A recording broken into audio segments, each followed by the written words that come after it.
नमस्कार दोस्तों, स्वागत है आप सभी का हमारे YouTube चैनल तत्काल एजुकेशन पे। दोस्तों उम्मीद करते हैं आप सभी बहुत अच्छे होंगे, आपकी तैयारी भी काफी जबरदस्त तरीके से चल रही होगी। दोस्तों आज हम आप लोगों के लिए रीजनिंग के 15 अति महत्वपूर्ण प्रश्न के बारे में इस वीडियो में बताएंगे, जो कि SSC, railway, group D, NTPC या किसी स्टेट एग्जाम की तैयारी कर रहे हैं। इस टाइप के प्रश्न हमेशा परीक्षाओं में पूछे जाएंगे। दोस्तों ये पार्ट नंबर कौन सा है? 460 है। पार्ट नंबर 459 नहीं देखे तो आप वीडियो सेक्शन में जाके देख सकते हैं। चलिए तो पहला प्रश्न देख लेते हैं।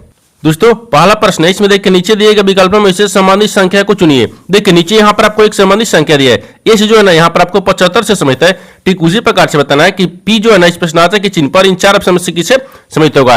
देखिए यहाँ पर सबसे पहले प्रश्न को समझते इसमें बोलकर है, ठीक है ना। देखिए यहाँ पर एस को क्या करेंगे कि यहाँ पर 75 आ जाएगा। उसी प्रकार से यहाँ पर पी को भी रखेंगे, ठीक है ना। देखिए एस का स्थानीय मान कितने पाता है? 19 पाता है, ठीक है ना। 19 पा और 19 में से क्या करते हैं? 4 को माइनस कर लेंगे, ठीक है। और यहाँ पर फिर गुना कितना करेंगे? 5 कर लेते हैं। जैसे देखिए यहाँ पर आपको करेंगे तो 15, ठीक है। 15 5 कितना हो गया? 75 हो गया। देखिए यहाँ पर आपको कितना गया? 75 दिया है। उसी प्रकार से देखिए यहाँ पर पी को रखेंगे। देखिए पी का स्थानीय मान कितने पाता है? हाँ तो पी का स्थानीय मान यहाँ पर आपको 16 पाता है, ठीक है। और 16 में से 4 को माइनस कर लेंगे, ठीक है। और यहाँ पर 5 को गुना कर लेंगे। देखिए जब यहाँ पर करेंगे तो कितना आ जाएगा? 16 में से 4 घटाएंगे तो 12 आ जाएगा। और 12 में से 5 को गुना करेंगे तो कितना आ जाएगा? 60 आ गया है। यानी 12 5 कितना हो गया? 60 हो गया। यानी इस प्रश्नार्थ चिन्ह पर कौन सा संख्या बढ़ जाएगा? 60 हो जाएगा। 60 को देखते हैं किस ऑप्शन में दिख रही है। यानी ऑप्शन नंबर किस में दिख रहा है? ऑप्शन नंबर सी में दिख रहा है। यानी ऑप्शन नंबर सी आपका सही हो जाएगा। दोस्तों उम्मीद करता हूं इस प्रश्न को भी आप अच्छे तरह से समझ पाओगे। नेक्स्ट प्रश्न देख लेते हैं।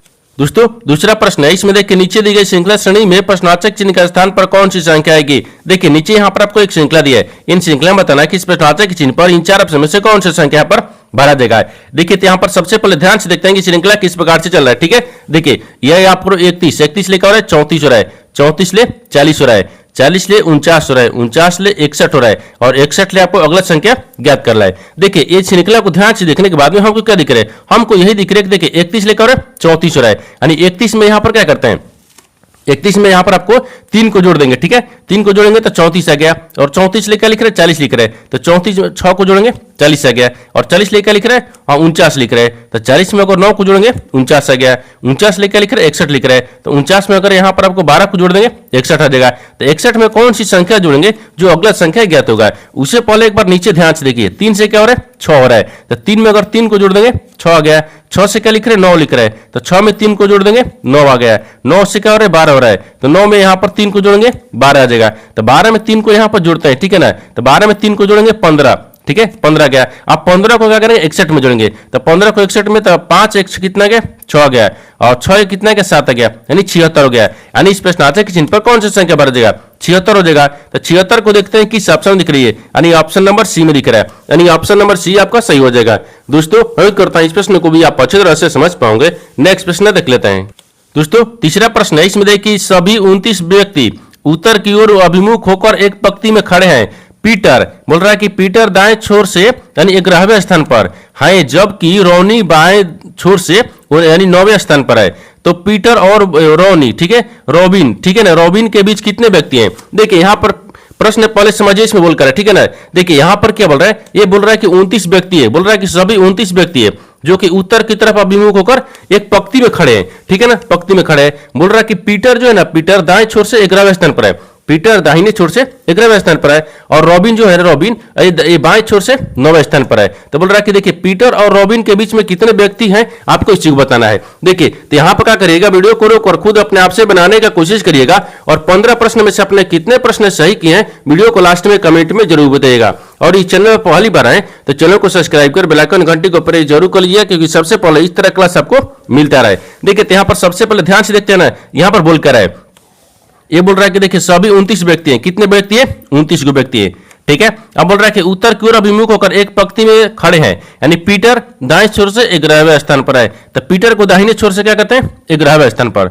हाँ तो यहाँ पर देखिए 11वें स्थान पर है, ठीक है ना। अब बोल रहा है कि देखिए जबकि रॉबिन बाएं छोर से 9वें स्थान पर है, तो बाएं छोर से 9वें स्थान पर हो गया। इन दोनों को आपस में क्या करेंगे? जोड़ेंगे, ठीक है, जोड़ेंगे, स्थान पर है। तो देखिए पीटर और रॉबिन के बीच में कितने व्यक्ति हैं? इन दोनों को जोड़ेंगे और इसको माइनस कर लेंगे। यहाँ पर देखिए ये 29 हो गया। 29 में से इन सबको माइनस करेंगे तो इसको जोड़ेंगे तो कितना गया 20 आ गया।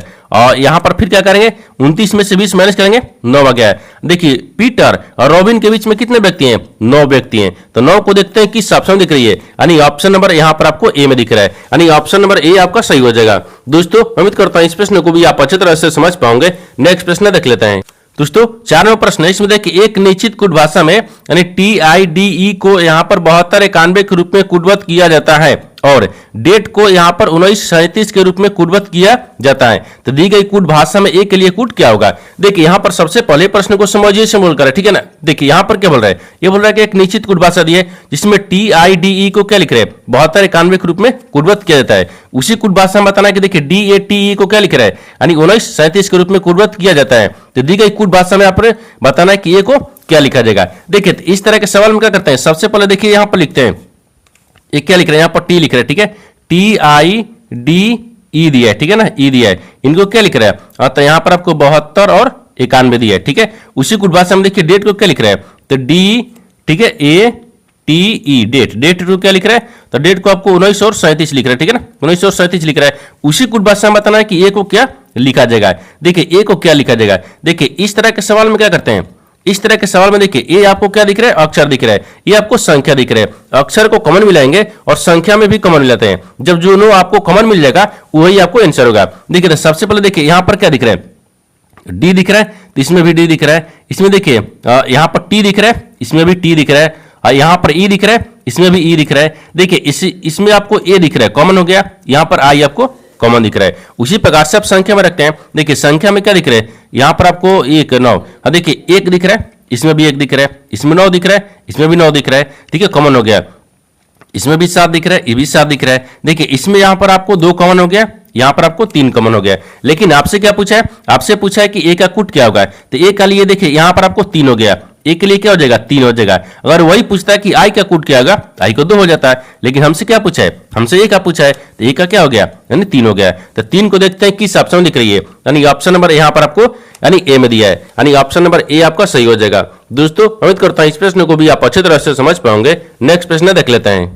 दोस्तों 5वां प्रश्न है, इसमें देखिए निम्नलिखित संख्या श्रृंखला का संदर्भ ले और दिए गए प्रश्न का उत्तर दे, ठीक है ना। बोल रहा है कि देखिए सभी संख्याएं केवल एकल यानी अंकीय संख्या हैं और गिनती केवल बाएं से दाएं की जानी चाहिए, ठीक है। देखिए सवाल आपको यहां से क्या दिया है, आपको एक श्रृंखला दिया है, इन श्रृंखला में बताना क्या है। देखिए सवाल आपको यहां से पूछ रहा है ऐसे कितने सम अंक हैं जिनमें से प्रत्येक के ठीक पहले एक सम अंक है और ठीक बाद भी एक क्या दिख रहे सम अंक है। यानी देखिए यहाँ पर सबसे पहले प्रश्न को समझिए सिंबल कर, ठीक है ना। देखिए यहाँ पर क्या बोल रहा है, ये यहाँ पर आपको बोल रहा है कि निम्नलिखित श्रृंखला में देखिए श्रृंखला का संदर्भ ले और दिए गए प्रश्न का उत्तर दे। इसका कहने का मतलब है कि यहाँ पर आपको एक श्रृंखला दिया है, इन श्रृंखला में आपको बताना क्या है। देखिए सवाल आपको यहाँ से पूछा है, बोल रहा है ऐसे कितने सम अंक है, यहाँ पर पूछा है कैसे कितने सम अंक है, ठीक है ना। यहाँ पर सम अंक को रखते हैं, ठीक है। देखिए ये सम अंक है, यानी इसमें बताना है कैसे कितने सम अंक है, ठीक है, जिनमें से प्रत्येक के ठीक पहले एक सम अंक है, जिनके पहले भी क्या दिख रहा है एक सम अंक दिख रहा है, ठीक है।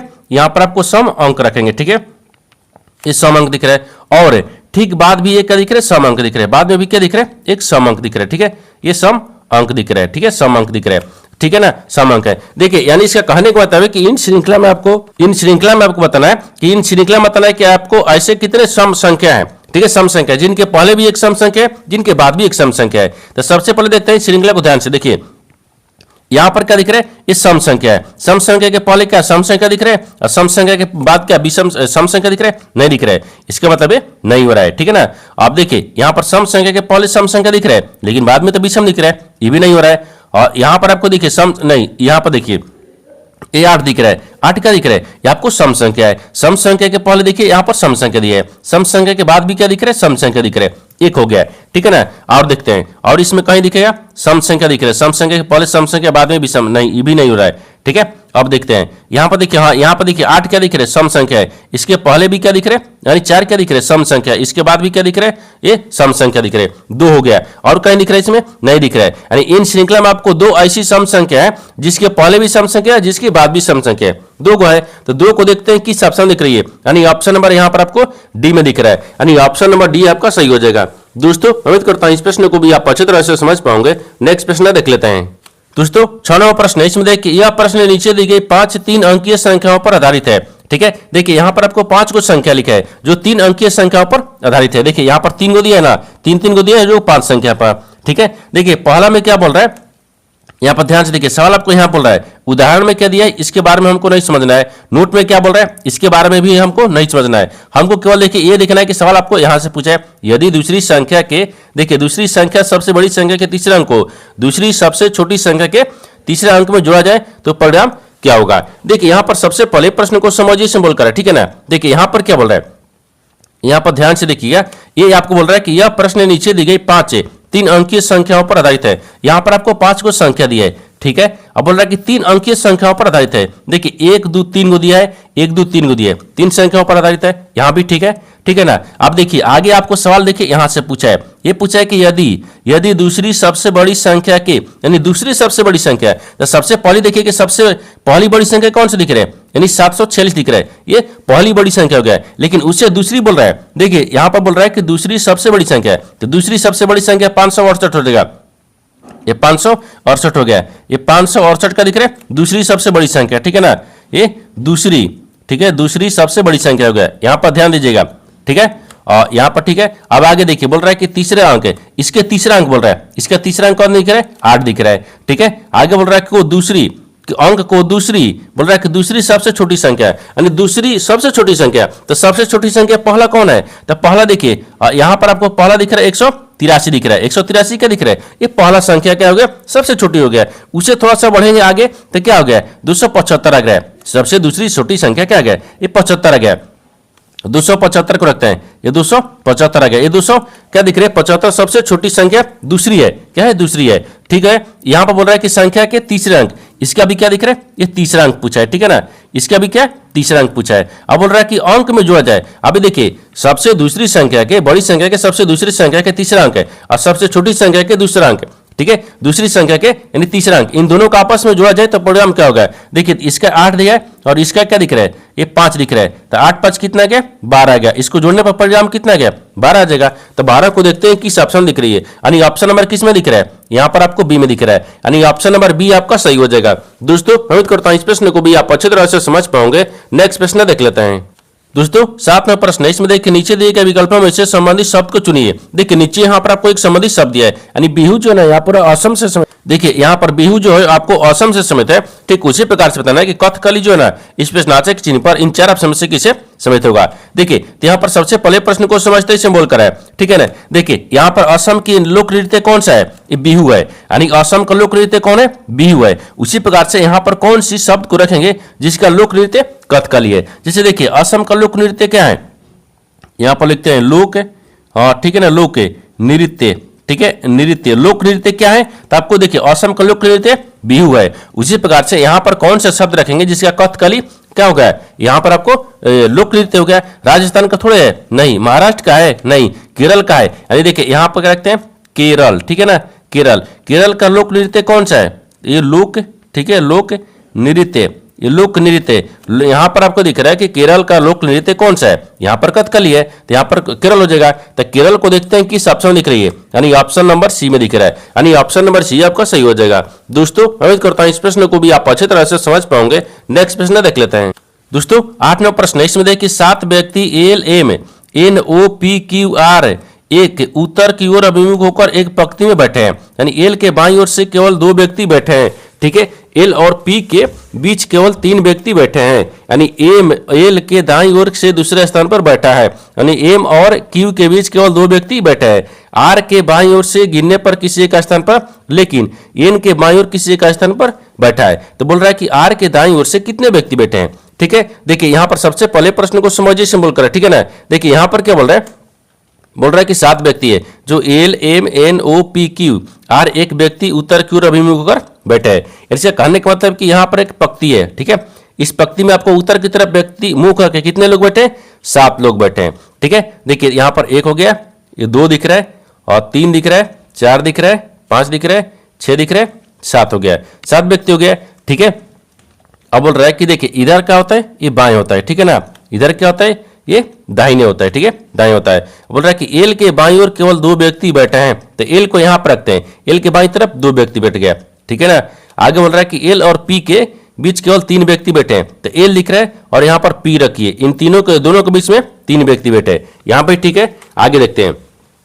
अब देखिए आगे इसमें क्या बोल रहा है कि एम एल के दाईं ओर दूसरे स्थान पर बैठा है। जो एम है ना, एम एल के दाहिने तरफ, एल के दाहिने तरफ ये दूसरे स्थान पर बैठा है, तो 1 2 एम यहाँ पर बैठा है, ठीक है ना। एम को यहाँ पर रखते हैं, ठीक है। आगे देखिए, आगे यहाँ से बोल रहा है कि एम और क्यू के बीच केवल 2 व्यक्ति बैठे हैं। एम और क्यू के बीच में, तो यहाँ पर तो एम हो गया और यहाँ पर क्यू को रखते हैं, ठीक है ना। एम और क्यू के बीच में कितने 2 व्यक्ति बैठे हैं, यहाँ पर 2 व्यक्ति बैठ गया, ठीक है। आगे देखिए बोल रहा है कि आर ओ के दाईं ओर किसी एक स्थान पर, देखिए आर जो है ना, आर वो ओ के दाहिने ओर किसी एक स्थान पर, तो मान लीजिए आर को यहाँ पर रखते हैं और ओ को यहाँ पर रखते हैं, ओ को दाहिनी तरफ, आर एक किसी स्थान पर, ठीक है, हाँ स्थान पर, ठीक है ना। हाय लेकिन एन के बाईं ओर किसी एक स्थान पर, लेकिन एन के बाईं ओर है, तो एन के बाईं ओर कौन सा है, आर है, किसी एक स्थान पर है, ठीक है, किसी एक स्थान पर हो गया। तो आगे बोल रहा है कि देखिए आर के दाईं ओर किसी एक, देखिए आर के दाईं ओर कितने व्यक्ति बैठे हैं, बोल रहा कि आर के दाहिने तरफ ना वो कितने व्यक्ति बैठे हैं। देखिए ये आपको आर दिख रहा है, आर के दाहिने तरफ कितने व्यक्ति हैं, यहाँ पर देखिए 1 2 3 3 व्यक्ति हैं, आर के दाहिने तरफ 3 व्यक्ति बैठे हुए। तो 3 को देखते हैं किस ऑप्शन में दिख रही है, यानी ऑप्शन नंबर ए में दिख रहा है। ऑप्शन नंबर ए आपका सही हो जाएगा। दोस्तों उम्मीद करता हूं इस प्रश्न को भी आप अच्छी तरह से समझ पाओगे। नेक्स्ट प्रश्न देख लेते हैं। दोस्तों 9 नंबर प्रश्न है, इसमें देखिए उस विनारे का चयन करें जो दिए गए वर्गों के बीच संबंध को सर्वोत्तम रूप से दर्शाता है। देखिए नीचे यहाँ पर आपको 3 शब्द दिए हैं, इन तीनों शब्द को तना कि आपस में कैसे समित है और इन 4 वेन डायग्राम में से कौन सा वेन डायग्राम बनेगा। देखिए यहाँ पर सबसे पहले ध्यान से देखते हैं कि तीनों शब्दों से कॉमन कौन सा मिल रहा है, ठीक है ना। देखिए यहाँ पर आपको खेल दिया है, क्रिकेट दिया है और तिल चट्टा दिया है, तो सबसे कॉमन क्या दिख रहा है, सबसे कॉमन तो हमको यहाँ पर खेल दिख रहा है। क्या दिख रहा है, खेल। खेल के अंदर में क्रिकेट आता है, लेकिन क्या खेल के अंदर में तिल चट्टा आता है, नहीं आता है, ये आपको किट में आता है। जैसे देखिए यहाँ पर आपको क्या दिख रहा है, सबसे कॉमन क्या दिख रहा है, अनेक खेल हो गया, ठीक है, एक खेल दिख रहा है, ठीक है। खेल के अंदर में यहाँ पर क्या देगा, क्रिकेट आ जाएगा, ठीक है, यहाँ पर क्रिकेट दिख रहा है, क्रिकेट हो गया। लेकिन तिल चट्टा क्या हो गया, ये आपको अलग हो जाएगा, ठीक है ना। तो यहाँ पर आपको तिल चट्टा, ठीक है, यानी तिल चट्टा हो गया, ठीक है, तिल चट्टा आपको अलग दिखेगा, ठीक है ना। आप देखिए ये जिस प्रकार से यहाँ पर आपको दिख रहा था खेल क्या है, सबसे कॉमन में यहाँ पर आपको क्या दिख रहा है, खेल दिख रहा है। खेल के अंदर में क्रिकेट आते हैं और यहाँ पर तिल चट्टा क्या हो गया, अलग हो जाएगा। इस तरह का वेन डायग्राम बनेगा। इस तरह का वेन डायग्राम देखते हैं किस ऑप्शन में दिख रही है, यानी ऑप्शन नंबर किस में दिख रहा है, तो ऑप्शन नंबर यहाँ पर आपको बी में दिख रहा है, यानी ऑप्शन नंबर बी आपका सही हो जाएगा। दोस्तों उम्मीद करता हूँ इस प्रश्न को भी आप अच्छी तरह से समझ पाओगे। नेक्स्ट प्रश्न देख लेते हैं। दोस्तों 10 नंबर प्रश्न है, इसमें दिया कि विकल्पों में दी गई उस आकृति की पहचान कीजिए जिसे प्रश्न चिन्ह के स्थान पर रखने पर यह श्रृंखला तार्किक रूप से पूरी हो जाएगी। देखिए यहाँ पर सबसे पहले प्रश्न को समझिए सिंबल कर, ठीक है ना। देखिए यहाँ पर क्या बोल रहा है, ये बोला है ना, देखिए यहाँ पर बोल रहा है कि एक प्रश्न का आकृति दिया है, इस प्रश्न आकृति की जगह पर यानी इस प्रश्नार्थक के चिन्ह पर इन 4 ऑप्शन में से कौन सा आकृति यहाँ पर भरा जाएगा, आपको इसी को बताना है, ठीक है ना। देखिए तो यहाँ पर सबसे पहले क्या करते हैं ना, ये ध्यान से देखते हैं कि जो आकृति है ना वो कैसे चल रही है। देखिए यहाँ पर क्या दिख रहा है, यहाँ पर एक गोला दिया है, ठीक है। इसके बाद में दूसरा में आए तो देखिए 2 को गोला बन गया, ठीक है। उसके बाद में तीसरा में आए तो देखिए यहाँ पर आपको 3 को गोला बन गया, ठीक है ना। अब तीसरा में आए तो यहाँ पर देखिए चौथा में 4 गोला बन गया। तो चौथा के बाद में अगर इसमें आएंगे तो 5 गोला चाहिए, 1 2 3 4 5 गोला होना चाहिए, ठीक है, 5 गोला चाहिए। तो देखिए पहला में आया 1 था, इसमें 2 था, इसमें 3 था, इसमें 4 था, इसमें 5 आ गया, इसमें 5 हो गया। अब देखिए कि 5 को इसमें कौन में दिया है, देखिए इसमें दिया है 1 2 3 4 ना, ये भी इसमें नहीं हो रहा है, ठीक है। इसमें दिया है देखिए यानी 1 2 3 4 5, 5 को इसमें दिया है, ठीक है, 5 को दिया है, लेकिन 5 को नहीं रखेंगे, ठीक है। ये तो आपको इतना देख लिए।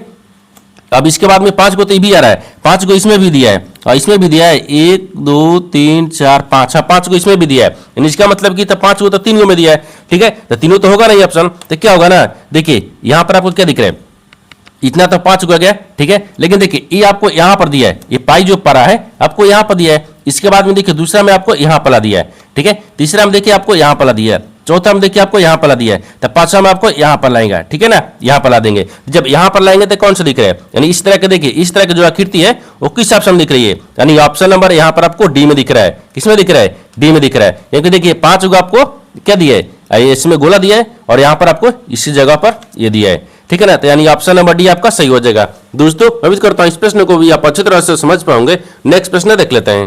दोस्तों 11वां प्रश्न है, इसमें देखिए यह ए का अर्थ है, यदि ए का अर्थ भागा हो बी का अर्थ गुना हो, सी का अर्थ प्लस हो और यहाँ पर डी का अर्थ माइनस हो, तो निम्नलिखित समीकरण में प्रश्न चिन्ह का स्थान पर क्या आएगा। देखिए यहाँ पर सबसे पहले प्रश्न को समझिए सिंपल कर, ठीक है ना। देखिए यहाँ पर क्या बोल रहा है, एक समीकरण दिया है, यहाँ पर आपको एक समीकरण दिया है, इन समीकरणों को सही बनाने के लिए दो चिन्ह को आपस में बदलना होगा। चिन्ह को बदलने के बाद में समीकरण को सही बनाएंगे। तो सबसे पहले चिन्ह को बदलते हैं। देखिए ए का अर्थ क्या बोल रहा है, भागा दिए, ए की जगह पर यहाँ पर भागा रखेंगे। बी का अर्थ क्या दिख रहा है, गुना दिख रहा है, और तब बी कहाँ दिए, इसके जगह पर हम गुना को चिन्ह रखेंगे, ठीक है। अब सी का अर्थ क्या दिख रहा है, प्लस, सी की जगह पर प्लस रखते हैं। और यहाँ पर बोल रहा है कि डी का अर्थ क्या दिख रहा है, माइनस, यहाँ पर माइनस रखेंगे। अब समीकरण को सोल्व करते हैं।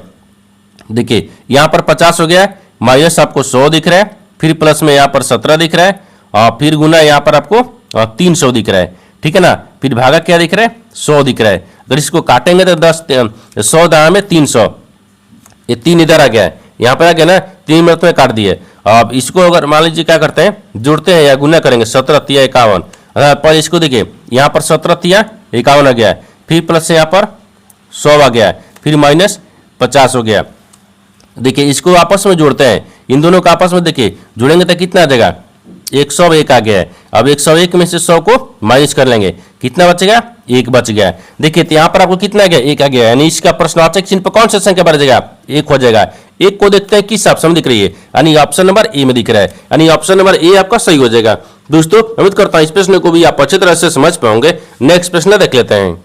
दोस्तों 12वां प्रश्न है, इसमें देख कथनों को पढ़े और दिए गए विकल्पों में से निष्कर्ष को चुने। देखिए नीचे यहाँ पर आपको एक कथन दिए, निष्कर्ष दिया है। कथन के आधार पर डायग्राम को बनाते हैं और निष्कर्ष के आधार पर प्रश्न को सोल्व करते हैं। तो यहाँ पर सबसे पहले ध्यान से देखते हैं कथन बोल क्या रहा है, ठीक है ना। देखिए कथन बोल रहा है कि यहाँ पर आपको क्या दिया है, सभी बादाम कौवे हैं। सभी जो बादाम है ना वो क्या है, कौवा है। तो मान लीजिए यहाँ पर आपको बादाम को रखते हैं, ठीक है ना, ये बादाम दिया है। सभी बादाम क्या दिख रहा है, सभी बादाम क्या दिख रहा है, ये कौवा दिख रहा है। तो सभी बादाम को यहाँ पर कौवा में रखते हैं, ठीक है ना। ये सभी बादाम क्या है, ये कौवा दिख रहा है, ठीक है, कौवा हो गया। आगे बोल रहा है कि कुछ मूंगफली, देखिए यहाँ पर देखिए कुछ मूंगफली यानी उस तारा है, तो कुछ मूंगफली क्या है, उस तारा है। तो मान लीजिए यहाँ पर रखते हैं ना, मूंगफली को रखते हैं, देखिए यानी मूंग फली, कुछ मूंगफली क्या दिख रहा है, उस तारा है, यानी उस तारा है ना। हाँ तो यहाँ पर क्या रखेंगे, उस तारा, ठीक है ना, उस तारा है। कुछ मूंगफली क्या है, उस तारा है। यहाँ पर कुछ मूंगफली उस तारा में हो गया है, ठीक है। अब आगे देखिए, आगे बोल रहा है कि सभी उस तारा कौवे हैं, लेकिन सभी जो उस तारा है ना, देखिए ये उस तारा क्या दिख रहा है, कौवा में दिख रहा है, ये भी ठीक है। आगे देखिए ये तो कथन बोल रहा है, कथन के आधार पर डायग्राम को ना दिए, लेकिन निष्कर्ष क्या बोल रहा है, इसके आधार पर ही प्रश्न को सोल्व करेंगे, ठीक है ना। अब देखिए निष्कर्ष क्या दिख रहा है, निष्कर्ष दिख रहा है पहला में कि सभी मूंगफली कौवे हैं। सभी क्या मूंगफली कौवा दिख रहा है, यानी कुछ मूंगफली कौवा दिख रहा है, ये सभी नहीं दिख रहा है, इसका मतलब है गलत बोल रहा है। दूसरा देखिए, दूसरा बोल रहा है कि कुछ बादाम उस तरह है, कुछ बादाम और उस तरह से समेत है, नहीं है, ये भी आपको गलत बोल रहा है। 1 और 2 दोनों अनुसरण गलत बोल रहा है। तो क्या होगा, ऑप्शन नंबर बी में दिख रहा है, यानी न तो निष्कर्ष 1 और न ही 2 अनुसरण करता है। ऑप्शन नंबर बी आपका सही हो जाएगा। दोस्तों उम्मीद करता हूं इस प्रश्न को भी आप अच्छी तरह से समझ पाओगे। नेक्स्ट प्रश्न देख लेते हैं। दोस्तों 13वां प्रश्न है, इसमें देखिए कथनों को पढ़े और दिए गए विकल्पों में से निष्कर्ष को चुने। देखिए नीचे यहाँ पर आपको एक कथन दिया है और निष्कर्ष दिया है। कथन के आधार पर डायग्राम को बनाते हैं और निष्कर्ष के आधार पर प्रश्न को सोल्व करते हैं, ठीक है। देखिए यहाँ पर सबसे पहले कथन क्या बोल रहा है, इसके आधार पर डायग्राम को बनाते हैं, ठीक है ना। देखिए बोल रहा है कि सभी शेर बाघ है, सभी जो शेर है ना वो क्या है, बाघ है। तो मान लीजिए यहाँ पर आपको शेर को रखते हैं, सभी जो शेर दिख रहा है वो क्या दिख रहा है, ये बाघ में दिख रहा है। सभी शेर क्या है, ये बाघ है, ठीक है ना। यहाँ पर आपको बाघ को रखते हैं, ठीक है। आगे देखिए, आगे बोल रहा है कि कुछ शेर बिल्ली है, लेकिन कुछ जो शेर है ना वो क्या है, बिल्ली भी है। यहाँ पर आपको बिल्ली को रखते हैं, ठीक है ना, बिल्ली दिख रहा है। ये तो कथन बोल रहा है, कथन के आधार पर डायग्राम को बना दिए, लेकिन निष्कर्ष क्या बोल रहा है, इसके आधार पर ही प्रश्न को सोल्व करेंगे, ठीक है। देखिए निष्कर्ष क्या दिख रहा है, निष्कर्ष पहला में दिख रहा है कि सभी बिल्ली शेर है। सभी जो यहाँ पर बिल्ली दिख रही है, देखिए सभी जो यहाँ पर बिल्ली दिख रही है क्या शेर है, नहीं, कुछ बिल्ली शेर दिख रही है। यहाँ पर बोल रहा है कि सभी है, इसका मतलब ये गलत बोल रहा है, ठीक है। दूसरा देखिए, दूसरा बोल रहा है कि कुछ बाघ बिल्ली हैं। हाँ, कुछ जो बाघ है ना, देखिए एक क्या दिख रहा है, बाघ दिख रहा है, यानी कुछ बाघ यहाँ पर बिल्ली दिख रही है, ये सही बोल रहा है। दूसरा क्या बोल रहा है, सही बोल रहा है। तो दूसरा आपको देखते हैं किस ऑप्शन में दिख रही है, तो ऑप्शन नंबर यहाँ पर आपको बी में दिख रहा है। देखिए केवल निष्कर्ष 2 अनुसरण करता है, यानी ऑप्शन नंबर बी आपका सही हो जाएगा। दोस्तों उम्मीद करता हूं इस प्रश्न को भी आप अच्छी तरह से समझ पाओगे। नेक्स्ट प्रश्न देख लेते हैं। दोस्तों 14वां प्रश्न है, इसमें देखिए एक दुकानदार एक वस्तु पर यानी क्रय मूल्य से 10% अधिक मूल्य अंकित करता है, छूट देने के बाद 10 देखिए बाद वह 5% लाभ अर्जित करता है। तो छूट का प्रतिशत ज्ञात कीजिए। देखिए यहाँ पर सबसे पहले प्रश्न को समझिए से बोलकर, ठीक है ना। देखिए यहाँ पर क्या बोल रहे हैं, एक दुकानदार है, ठीक है ना, एक दुकानदार एक वस्तु को क्रय मूल्य पर बेचने के दावा करता है, 110% की छूट देता है, ठीक है ना, अंकित मूल्य पर अधिक करता है। तो बोल रहा है कि छूट देने के बाद भी वो क्या कर रहा है, 5% कमा ले रहा है। तो बोल रहा है कि उसका जो लाभ प्रतिशत है ना वो कितना है, आपको इसी को बताना है। देखिए तो सबसे पहले क्या करते हैं, यहाँ पर माना कि यहाँ पर मूल्य क्रय मूल्य कितना का 100 रुपया। जिसे देखिए यहाँ पर लिख लेते हैं, माना